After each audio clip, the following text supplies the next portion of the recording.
we were listening to Jonathan Pajot talk to someone about the Pentecostal fire. Now, the Pentecostal fire is all about the Holy Spirit.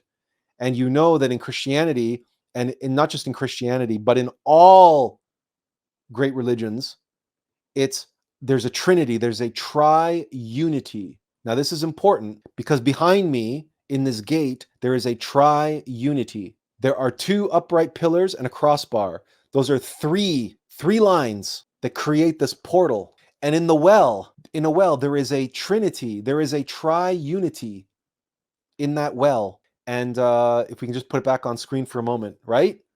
There's a tri-unity. There's the infinite source of the waters. There's the bucket, the being, the vehicle that can go down and access those infinite source of waters and bring it up to the surface. And then there's the physical vessel that then carries that water to the village. There's the infinite source, God. There's the individuated vessel capable of containing that source, of being a vessel for that source. That's our individuated, intimate Christ, the Son. And then there's the physical vessel, the earthen vessel that can carry the water to the village, which is the Holy Spirit, that the essence of that water that takes all kinds of form and can express itself in infinite numbers of form in that earthen vessel. And that earthen vessel is the Divine Mother. The body of the Divine Mother is the earth. And she has the ability to embody the Holy Spirit, because the Holy Spirit and the Divine Mother are one. They're just the masculine and feminine aspects. So in other words, we are in microcosm. We are in microcosm in the image and likeness of God. We are made in the image and likeness of God. That's what the Bible says. But what does that really mean? That God looks like us? No. You know that. What it means is that we are a tri-unity. To be a triune human of Hume, Manas, and being. Our being is at the pinnacle, and then there's the divine mind of being, the Holy Spirit, or sorry, the divine mind of being. In other words, it is the love and the light and the truth of that the being knows, that the being sets the direction and puts into activity and sets the direction, is the Manas, the divine mind, the second logos, the Christ, the active force, the lightning bolt, the Hey Zeus, right? The lightning bolts that Zeus sends down from Mount Olympus. It is that lightning, it's that God come down, but that lightning bolt is just pure fire, the fire of fire and the light of lights. It's pure energy. It's the Christic force. It's the Christ. And we have shared with you in the past our experience of the Christ, the intensity of the Christ. It's the solar logos. It's the force. It is all those rays emanating from the sun, which is the Son of God. So that has to come into the world of form. God made flesh. And it is the relationship between the Holy Spirit, the masculine aspect, and the earth, the Divine Mother, the feminine aspect, the expression of the Divine Mother in all of creation, the feminine aspect, Mother Nature. It's Mother Nature and it's Holy Spirit and Mother Nature combined. That's Shiva Shakti. So you have Brahma, Vishnu, Shiva, but Shiva exists in the body of Shakti. This is the embodiment of the Lord. This is how God becomes flesh. As Father, Son, Holy Spirit above, so too our innermost being, our Manas and Hume. But we can also look at it from the monad's perspective of the being, the consciousness, and the human soul, which is the middle trinity. And then we have the lower trinity. We are made in the image and likeness of God. And it is the way in which the ineffable, the absolute unfolds and brings itself down through all the different levels of nature in order to manifest in the world of form. It is the unfoldment of three times.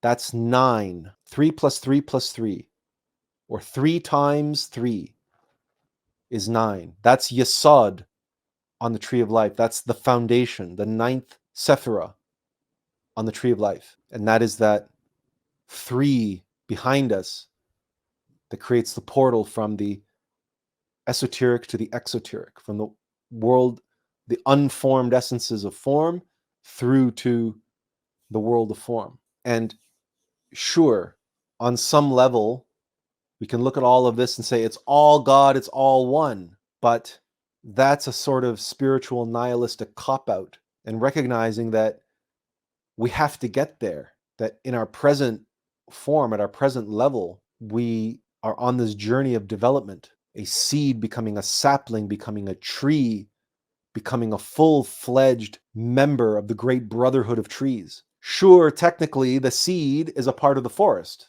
but it's just there on the forest floor. If it doesn't die, if it doesn't crack open its shell and move beyond its dormant physical state of a seed, closed in and trapped within its own little world of physicality, if it doesn't break out of that, if the veil is not split by the cross of supersexuality, and it does not grow roots into hell so that its branches may grow into heaven, like Carl Jung said, by digging those roots deep down into its well, into the earth, to draw forth the knowledge, the experiential knowledge that we gain by descending into hell on the hero's journey, on the Alm of Life, that we talked about so many weeks ago now. We are all coming full circle to today's discussion of regaining that vision, to reconciling that which has been divided. And reconciliation is more than just what the Catholics believe. Oh, I'm sorry. Why, sure, okay, you can be sorry. That's good. That's good that you're sorry. But how about working on making amends? Making amends. If you look at that phrase, what do you mend? You mend that which is severed. You mend that which is torn, that which is in despair, or another word, that which is in disrepair. To make amends is to repair. The language here is not coincidental. This is not by accident, that to fix something, to mend it, is to repair. What do you repair? That which is in disrepair.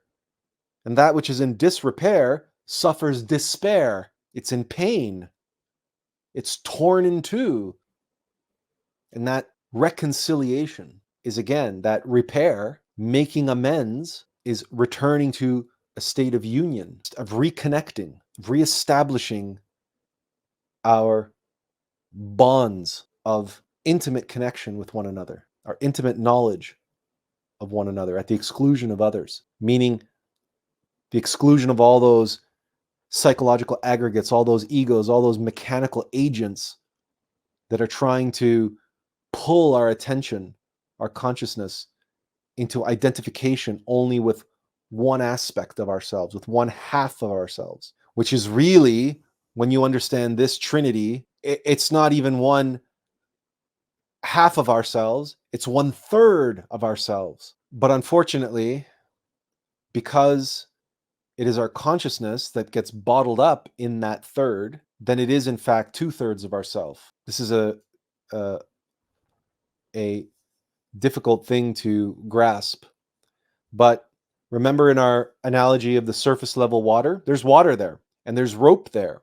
And the rope is being used to tie each other up and to make catapults and to make weapons and to make all kinds of apparatus to hoard and protect and to steal that surface level water. You see, that consciousness is being used just on the surface, and it's being used by the mechanical apparatus, and it's being used for the sake of protecting and hoarding the physical vessels full of what water they have. All they're really forgetting is the infinite source of water beneath their feet, the well. What's 2/3 of 9, if not 6? So as a triunity, as a trinity, as above, so below, if we become disconnected from our being, disconnected from our higher self, but our consciousness is hypnotized, is possessed, is trapped in the mechanical mind, in the apparatus of offensive defense, in the apparatus of I want this, I don't want that. I want more of my water. I don't want their water over there. Their water is tainted and putrefied.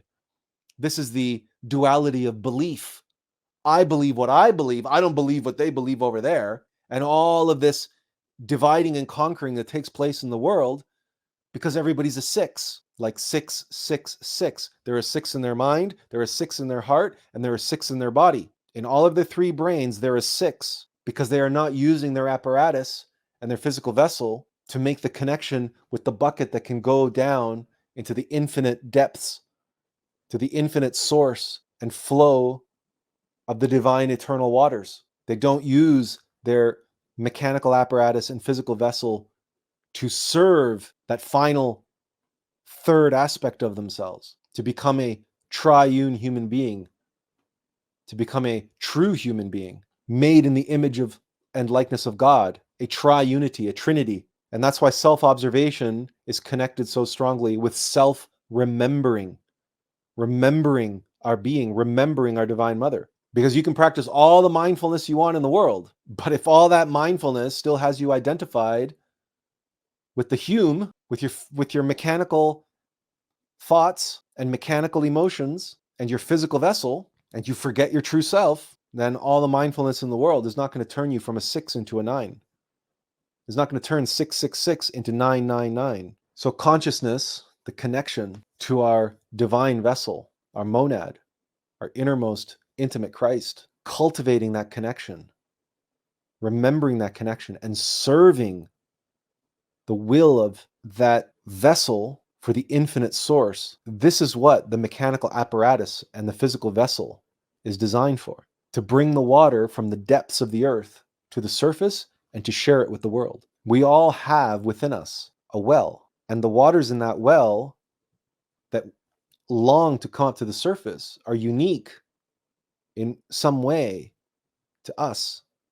And how they are delivered, what form they take, is likewise unique to the particular idiosyncrasies that relate to ourselves as a mortal vessel. But one thing is for sure, that our bliss will relate in some way to bringing forth this and sharing it in some way, shape, or form with others, and giving of ourselves to others, somehow making this our goal and purpose in life, of service, maybe even sacrifice for others. But this is why in the Gospel of Thomas it says, if you bring forth that which is within you, that which is within you will save you. But if you do not bring forth that which is within you, that which is within you will destroy you.